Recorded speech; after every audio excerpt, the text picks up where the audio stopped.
So we're looking now at defending the Chinese grip, okay? I see a lot of guys do techniques on the internet. I see a lot of guys do techniques in karate schools. I see a lot of guys showing you techniques in parking lots and back in the Marine Corps and the barracks, this type of stuff. And the one thing you got to watch out for is when a guy is doing a technique and he don't do it full blast, full speed, okay? Or he's going to defend a knife attack and the knife attack doesn't come full blast, full speed with an ongoing attack, okay? If this guy's trying to say this is how you do it, and again the attacker's not coming full speed, full blast with an ongoing attack, okay? Don't listen to a thing this guy has to say.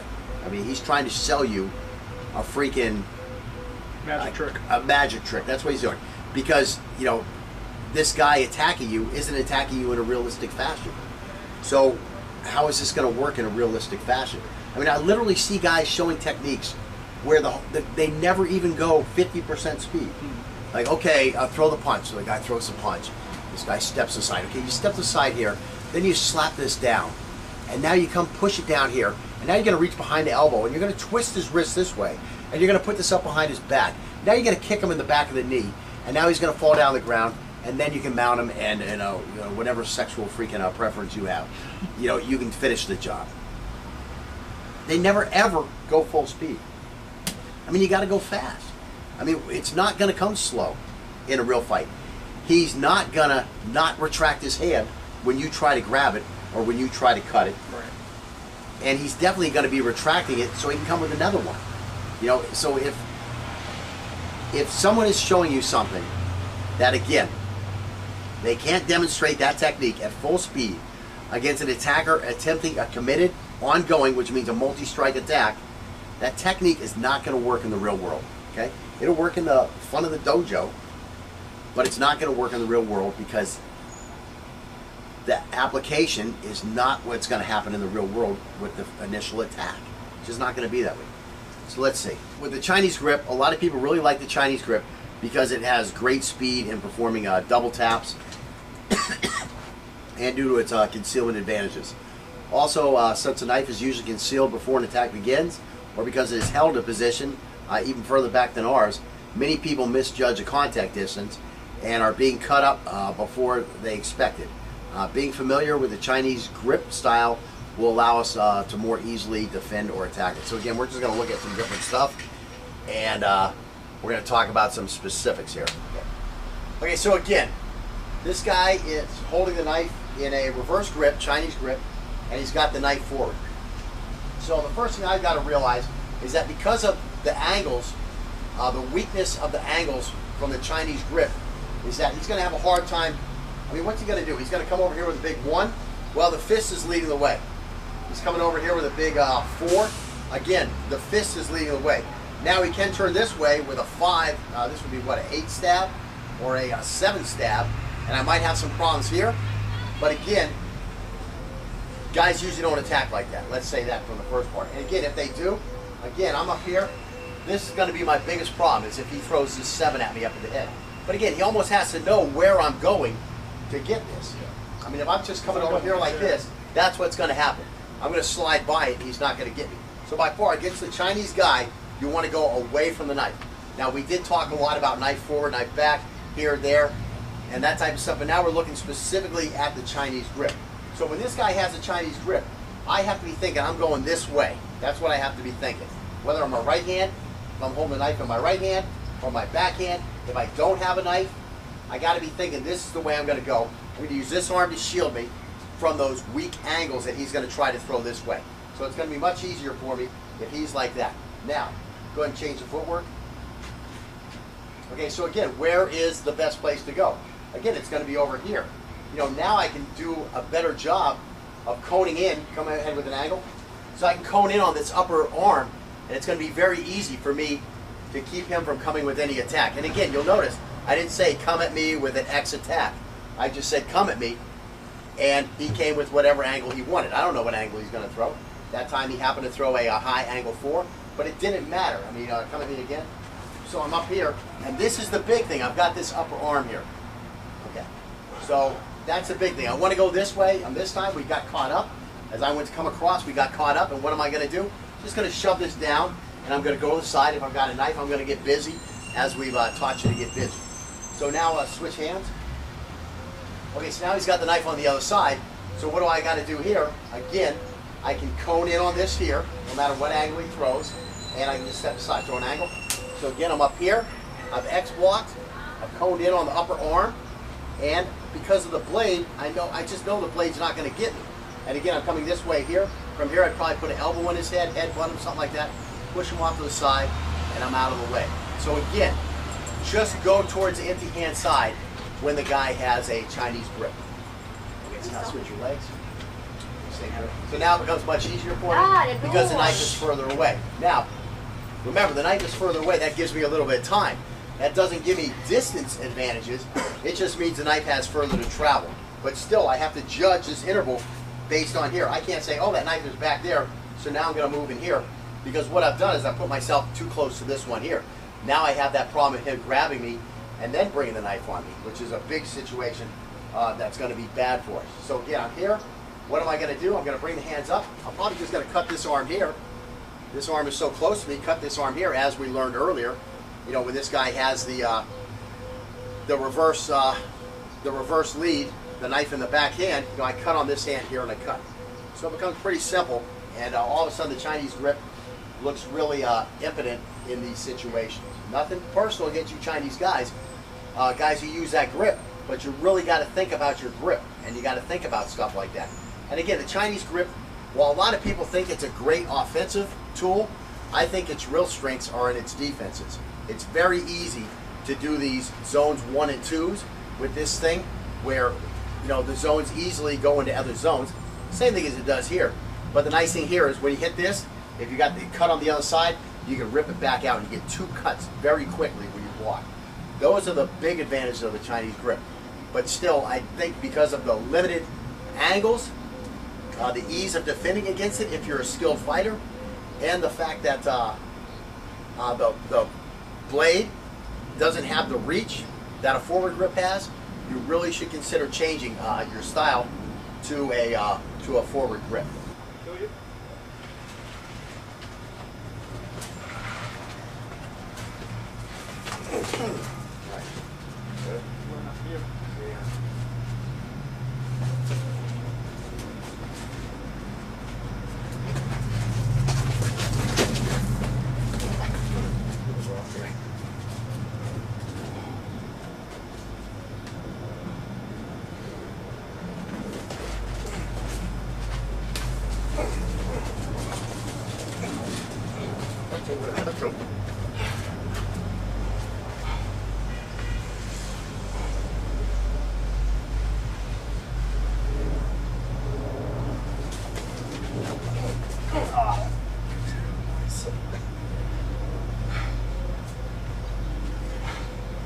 So as you can see, we're getting cut.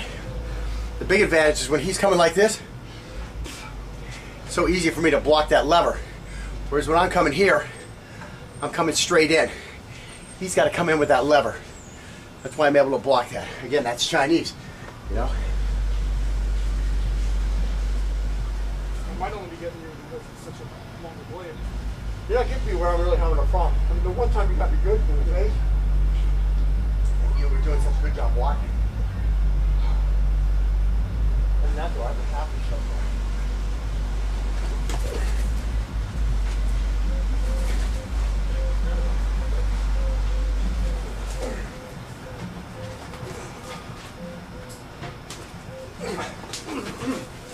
Good job, Shaw. Brother.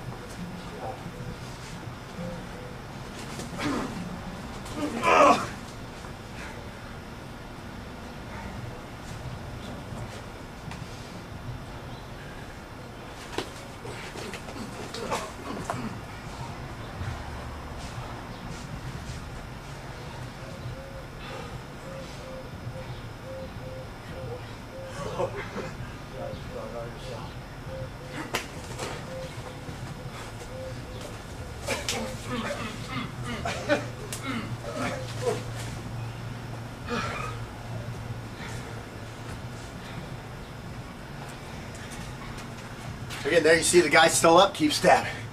Guy's up, just keep stabbing.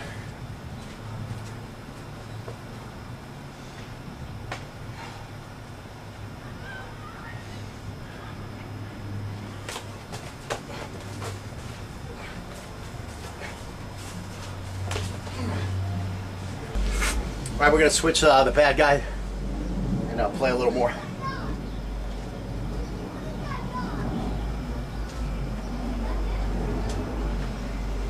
Get nice front bump.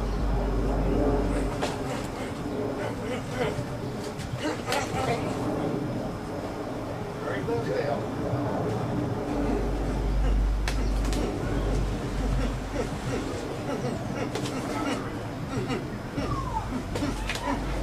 Just a little off. Yeah, I see that. His timing's just a little off. When he sees me start this stroke is when he should be coming in, and he's going to catch the lever here. See what I'm saying? Look for how am I going to catch that lever.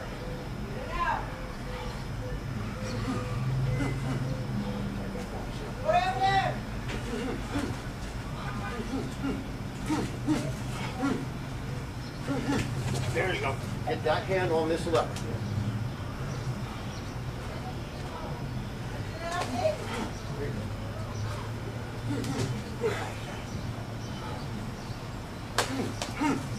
Okay, get me out of it.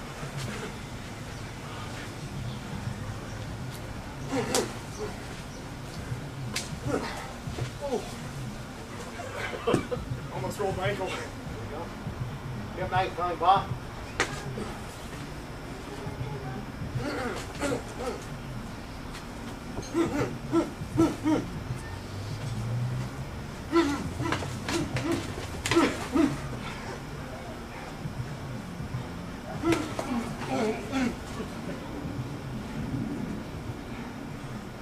Let me just say something. And that's what a mechanical cut's gonna get you. I went for his leg, just stabbed the hell out of the back of my neck. I mean, come on, who are we kidding here? You're gonna give him his back? Please.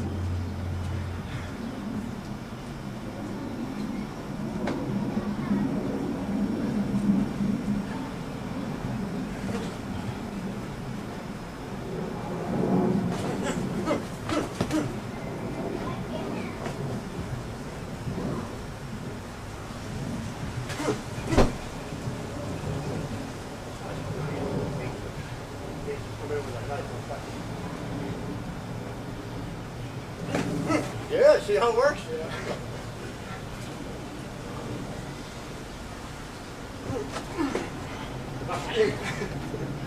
You're right, I had to reach. My feint would have worked. Yeah. Now again, there you see the big limitation of the reverse grip.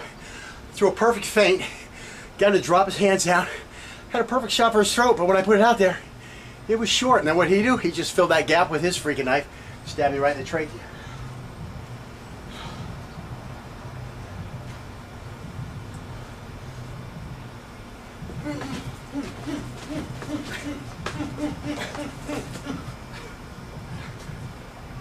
Bring another hand to the fight. Yeah, I was just like, when How you're... many times did I have your hand in my hand?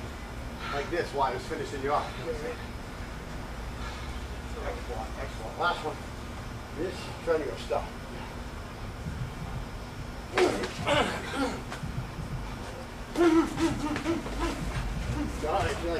Oh, sorry. That's all right. You're actually want to pin my arm down with your knife, which was good.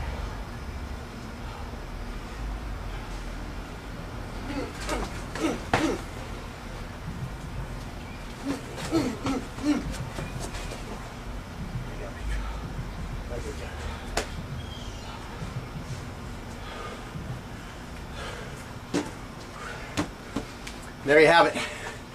Survive or don't survive, but you got to get something done. All right, so the big thing, the big learning point for Scotty in this thing was that you can't just attack this guy. You can't be at contact distance or further and just attack this guy. You get inside of contact distance, and again, you know, we're both trained fighters here. You really got to get to within close contact distance before you just beat this guy to the cut. Again, once you're ready to step off the center line and bring a knife in between you and that attack, it still makes that pretty hard against a skilled knife fighter. A guy in the street, you just want to whack out and slash his throat open, you probably got half a chance. But again, when you have that gap to cross, you can't just cross it with the blade and hope that you're going to slash this guy. I mean, that's what we've been training for. That's what we've been training for. That's what we've been training for. That's what the lessons 1 through 6 were all about, basically, was how to keep this guy from just coming across and slashing you. So we've got that covered. The guy's not going to get you with that cold cock slash unless you're really just off your game. You didn't practice enough. So what you really have to do is you either have to cone in on his knife to limit the movement of his knife and then attack, or you need to throw some kind of a feint and then attack, which he threw a great feint in the end and got me with a couple things. But you know, you really got to throw that feint again, or you have to limit the movement of his knife so that you're safe as you're coming in across that gap. And again, that's coning. So you have feinting and coning. Those are the 2 most important things when you're going to attack. Now, if you're doing this to an unskilled knife fighter, it's going to be like taking candy from a freaking baby. Okay, you know, if you do this with somebody who's never done it before,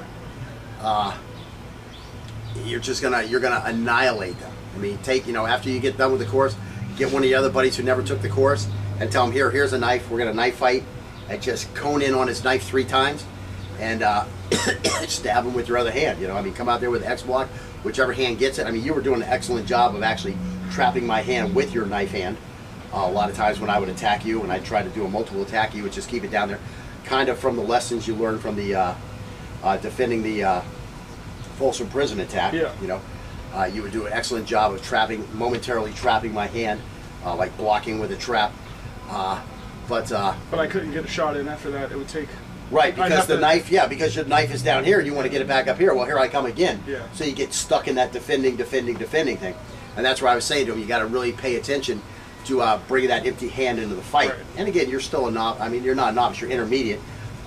Whereas I was oftentimes being able to get your hand and get your hand held. And a lot of times you know, you're pulling the punches out here. So a lot of times when I'm not getting your neck, it's because I'm pulling it a little bit, you know. And I think I would have had you a couple of times where you did get some knives up on me on the upper shoulders. And again, we weren't using the kicking, that type of stuff. Right. We weren't sticking any fingers in each other's eyes. This was just a knife fight, you know, just a knife fight. Where basically we were using the knives and the empty hand to bring that into the fight. But again, what was I talking about? I was talking about coning. You know, coning is critical. You know, do this to your buddy, and he's going to have no clue what happened. He's going to have no clue what happened. I mean, I've done this against experienced knife guys. You know, guys who have taken a Salat, guys who have studied Kali and that type of stuff. And I tell them, okay, you've got the knife. I don't have a knife. You know, whenever you're ready, attack me. And as soon as I finish saying that, I attack them. Yeah. I mean, because they could have attacked me whenever they wanted when I finished, right? Well, they said I'm ready, and you said yeah. And you just jump all over them, and they're like, I wasn't ready. It's like, you said you were ready, and then I told you, you can start your attack, and you didn't say I wasn't ready, and I jumped, and then they, oh, let's do it again, let's do it again. And the exact same, you do it to them again. I mean, it's going to take them a lot of work to figure out what's going on, and even when they figure out what's going on, if you do it properly, if you have a good X block, you're still going to stuff that knife. You might take a little cut, but you're still going to stuff the knife. You're going to get a finger in their eye, you know, a knee on their groin, that type of stuff when you're just really plowing over people. And there's nothing they can do. So you can do this to your buddy, and you can see that an untrained guy has no chance whatsoever. Now, the next couple times you come at him, throw a feint. Now he's going to be all ready for that big attack at his arm. And now you throw a feint, he's going to overcommit, and then you're going to walk in with your next technique, and you're going to chop him up there. So again, you can't just cross that gap with a shot. You have to set the shot up, and the critical part with knives is you can't get caught while you're setting something up. That's a big thing. Like in boxing or MMA, you throw that jab out there to set something up, and you don't care if he hits the jab. You know, yeah, you'd like to hit him in the face with it, but if he blocks it, it doesn't matter. Well, knife fighting, guess what? It matters. If he blocks you with the knife, you have a huge problem. That's what makes knife fighting much more interesting. You know, on the other hand, you know, we're not here to spar. We got to get in there and get this guy killed. This is dangerous stuff. We don't want to remain under fire. That's why you see me just going in there and getting it. And yeah, I take some cuts up here sometimes, but I got to get in there and I got to get it done. And again, Scotty is now a trained knife fighter. It's tougher to do than it's going to be against your buddy who hasn't taken a knife fighting course. You know, so that's what I'm saying. When you get all done with the course, go do this against somebody who doesn't know what you're doing, hasn't been through the course, and you are going to see how easy it is to overwhelm a guy who hasn't been trained properly with a knife.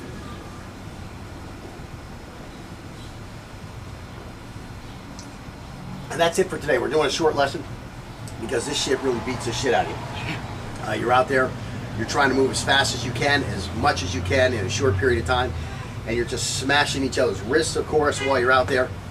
And it beats you up a little bit. And you know, how beat up do you want to be? You know, I mean, we could go out here and go for an hour and then limp away and not be able to work tonight, but both of us have a job, so we've got other stuff we got to do.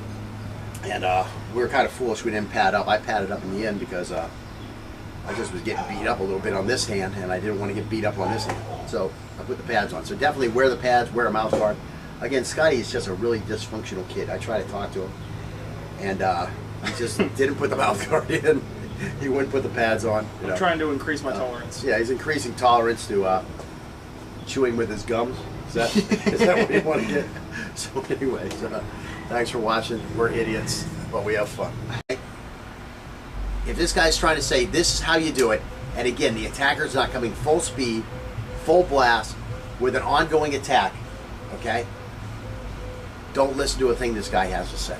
I mean, he's trying to sell you a freaking Magic trick. A magic trick. That's what he's doing.